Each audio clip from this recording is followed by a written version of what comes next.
C'est sans doute l'information scientifique majeure de cette année 2011. Fin septembre, une équipe du CERN a annoncé avoir observé qu'une particule, le neutrino, se déplaçait plus vite que la lumière. De quoi annonce-t-on dans les médias révolutionner la physique moderne? Jacques Marteau, bonjour. Bonjour. Vous travaillez à l'Institut de physique nucléaire de Lyon et vous faites partie des scientifiques qui ont justement effectué ces mesures.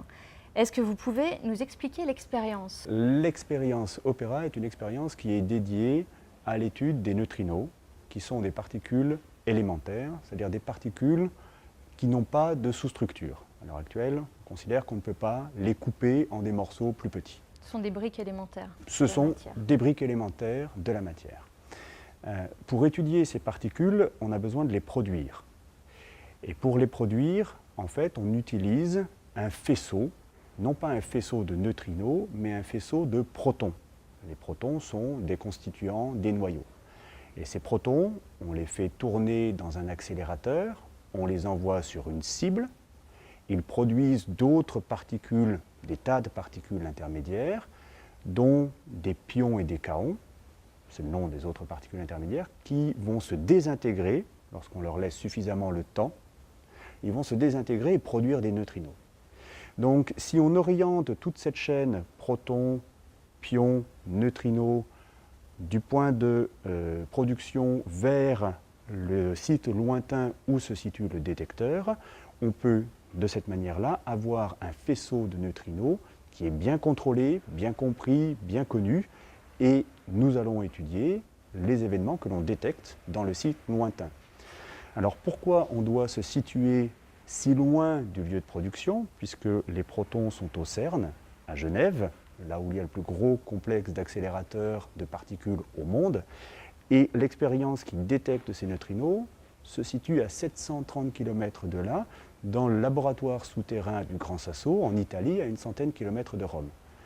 Et la longueur de vol de ces neutrinos, ces 730 km, sont en fait nécessaires si l'on veut observer le phénomène dit d'oscillation des neutrinos, c'est-à-dire leur propriété de changer de saveur entre le moment où ils sont produits et le moment où ils sont détectés. Donc l'expérience, initialement, n'était pas conçue pour mesurer la vitesse de déplacement des neutrinos. L'expérience Opera a été mise au point, conçue pour observer le changement de famille des neutrinos, ce que l'on appelle les oscillations de neutrinos, qui, à partir du moment où ils ont une masse, ont la propriété de changer de famille. On les produit sous la forme de neutrinos dits muoniques au CERN, et on les détecte sous la forme de neutrinos dits neutrinos tau au Gran Sasso. C'est pour confirmer ce mécanisme de changement de famille entre un lieu de production et un lieu de détection lointain que l'on a mis au point le programme expérimental Opera. Dans cette expérience-là, à partir de quand vous vous êtes rendu compte qu'il y avait un problème avec la mesure de la vitesse du neutrino? En fait, dès le début de l'expérience, Dario Otiero a eu l'idée de mesurer la vitesse de propagation du neutrino, mais juste pour avoir une confirmation, faire une mesure complètement indépendante, sachant que pour la première fois, on disposait d'un faisceau de neutrinos bien contrôlé, bien connu au CERN, et qu'on avait la possibilité de faire une mesure précise sur cette vitesse de propagation des neutrinos. Mais ce qu'il faut bien comprendre, c'est que cette mesure-là était prévue en parallèle de l'expérience de confirmation des oscillations des neutrinos, c'est-à-dire le but premier de l'expérience. Il n'y a pas eu une expérience dédiée à la mesure des neutrinos, c'est une mesure qui se fait en parallèle de la mesure première. C'était la première fois qu'on mesurait la vitesse d'un neutrino? Pas exactement. En fait, il y a eu plusieurs tentatives de mesure de la vitesse des neutrinos, et notamment la dernière en date qui a été publiée en 2009, par une expérience relativement analogue à celle que l'on fait sur Opera, mais aux États-Unis, l'expérience MINOS, qui a montré qu'il y avait une anomalie dans la vitesse de propagation des neutrinos, mais avec une précision tout à fait insuffisante pour que l'on puisse faire une conclusion ferme et définitive. Donc il y a eu dans le passé plusieurs tentatives de mesure de cette vitesse de neutrinos, et ce que Opera pouvait offrir, c'était une précision beaucoup plus importante dans cette mesure. Dans le passé, il y a eu aussi des mesures effectuées à partir d'explosions de supernovas. C'était des mesures qui étaient présentées comme très précises de la vitesse du neutrino. Est-ce que les mesures d'Opéra sont aujourd'hui plus précises que ces expériences-là? Dans l'explosion des supernovas, le principe de la mesure était de comparer les temps d'arrivée des photons qui sont produits lors de l'explosion et des neutrinos qui eux aussi sont produits lors de cette même explosion. Les photons sont détectés par des détecteurs dédiés et les neutrinos ont été détectés à l'intérieur de grands détecteurs Cherenkov qui sont en fait d'immenses piscines qui sont placées dans des laboratoires souterrains et qui ont en fait un signal très clair d'arrivée des neutrinos. Et la comparaison de ces deux temps d'arrivée a permis de mettre une limite supérieure sur la vitesse de propagation des neutrinos qui était compatible avec la vitesse de la lumière. Le défaut principal de cette mesure-là est que la distance de parcours, qui était de l'ordre de 168 000 années-lumière, est effectivement quelque chose qui est relativement mal connu. Et donc, l'imprécision que l'on peut avoir sur ce type de mesure peut être relativement importante. L'avantage de la mesure que l'on peut faire avec l'expérience Opéra, c'est qu'on part d'un faisceau qui est contrôlé au CERN, dont on peut déterminer un temps de départ, et un détecteur contrôlé qui nous permet précisément de dire quel est le temps d'arrivée, sachant que la distance de vol de la particule est quelque chose que l'on peut mesurer avec une très grande précision, contrairement au cas de la supernova. Quel a été le résultat de l'expérience Opéra concernant la vitesse de la lumière?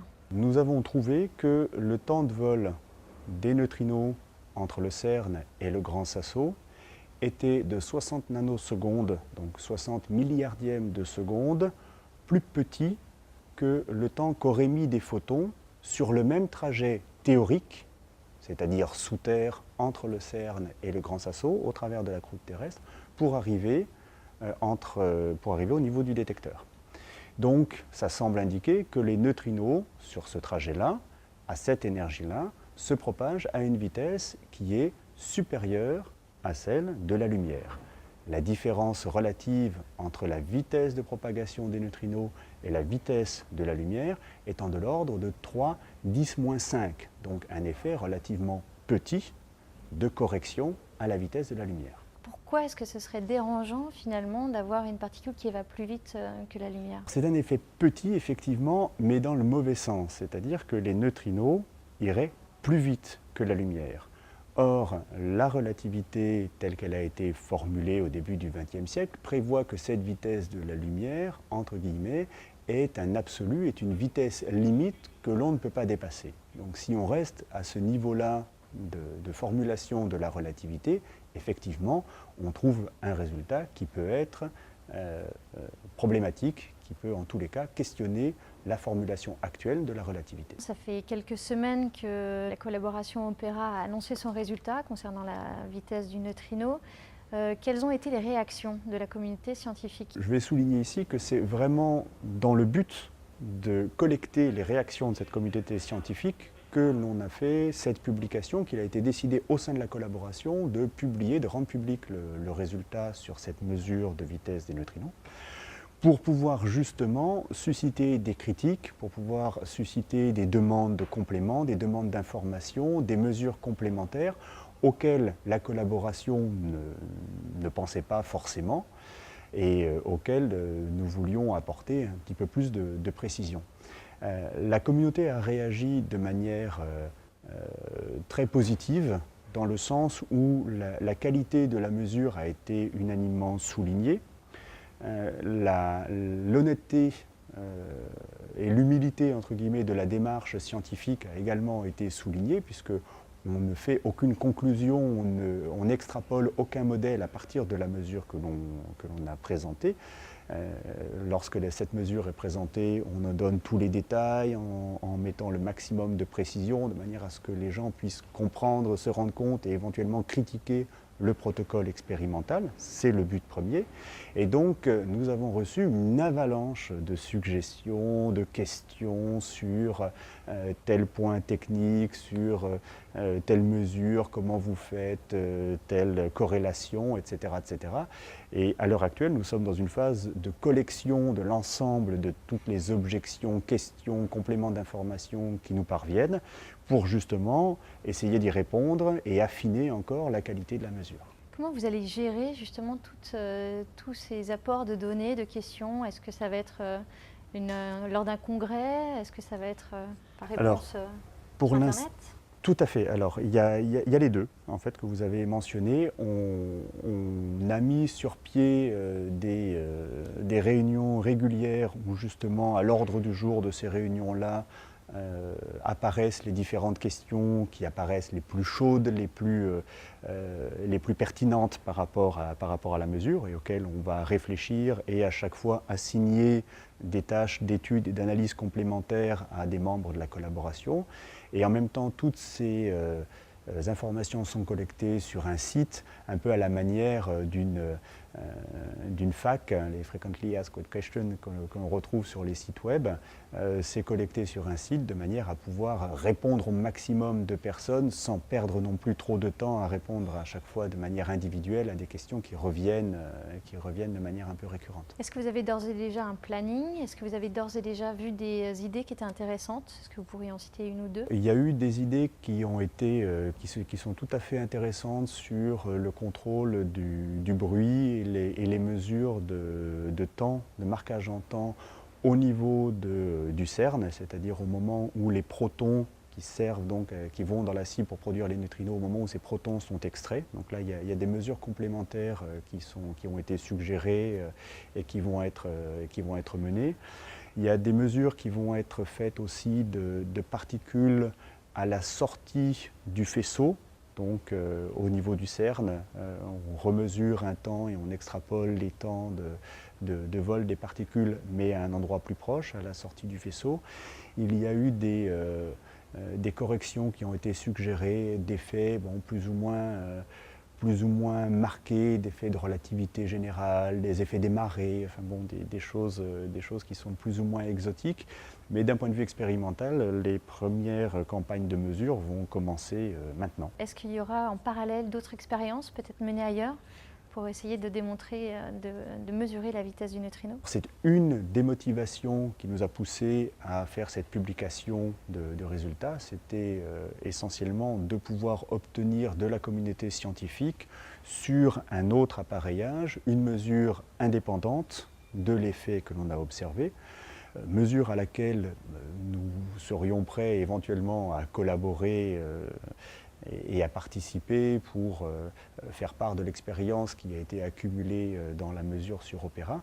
Mais c'est vraiment par une mesure indépendante que l'on aura une confirmation, une infirmation du résultat que nous avons obtenu. C'est une étape qui est capitale, c'est même, je dirais, l'étape suivante principale dans la démarche expérimentale. Aujourd'hui, il y a un instrument qui pourrait permettre de faire ça?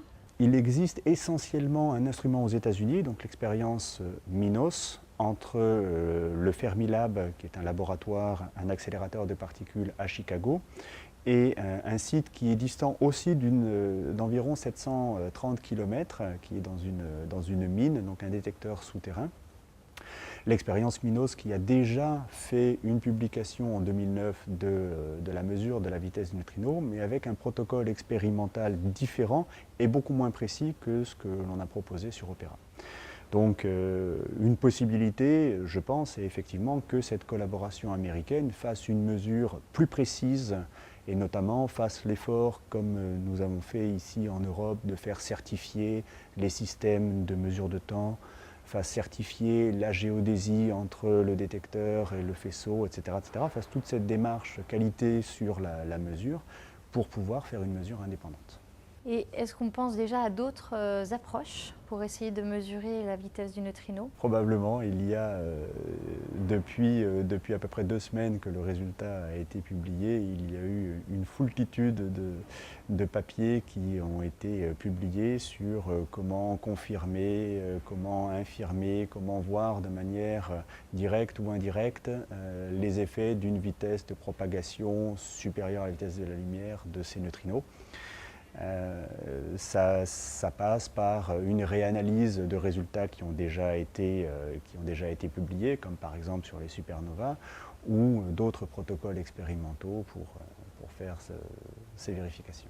Si les résultats d'Opéra sont confirmés, s'il s'avère que les neutrinos vont effectivement plus vite que la lumière, quelles seraient les conséquences pour la physique moderne? En n'étant pas théoricien, je répondrai simplement qu'on peut aller de la simple reformulation de la relativité d'Einstein, à savoir qu'on attribue la vitesse limite à d'autres particules que les particules de lumière, c'est-à-dire les photons, à une remise en cause complète de la relativité d'Einstein, en passant par d'autres modèles qui préservent la relativité et qui ouvrent d'autres possibilités, d'autres dimensions qui permettraient d'expliquer les propriétés de propagation singulière des neutrinos. Un neutrino qui va plus vite que la lumière, ce n'est pas forcément la fin d'Einstein. Ce n'est pas forcément la fin d'Einstein. Il existe d'ores et déjà plusieurs modèles qui permettent de rendre compte de cette vitesse supérieure à la vitesse de la lumière, sans forcément tout remettre en cause et sans forcément mettre à bas la relativité d'Einstein. Donc ça, seul le temps nous permettra de conclure définitivement. Sachant que la première étape, celle qui est vraiment la plus importante avant de spéculer d'un point de vue théorique, c'est d'avoir une mesure indépendante pour confirmer ou infirmer l'effet qui a été vu par Opéra. Jacques Marteau, merci beaucoup d'être venu et bon courage pour vos mesures. Merci pour votre invitation. Merci pour vos encouragements. Au revoir. Au revoir.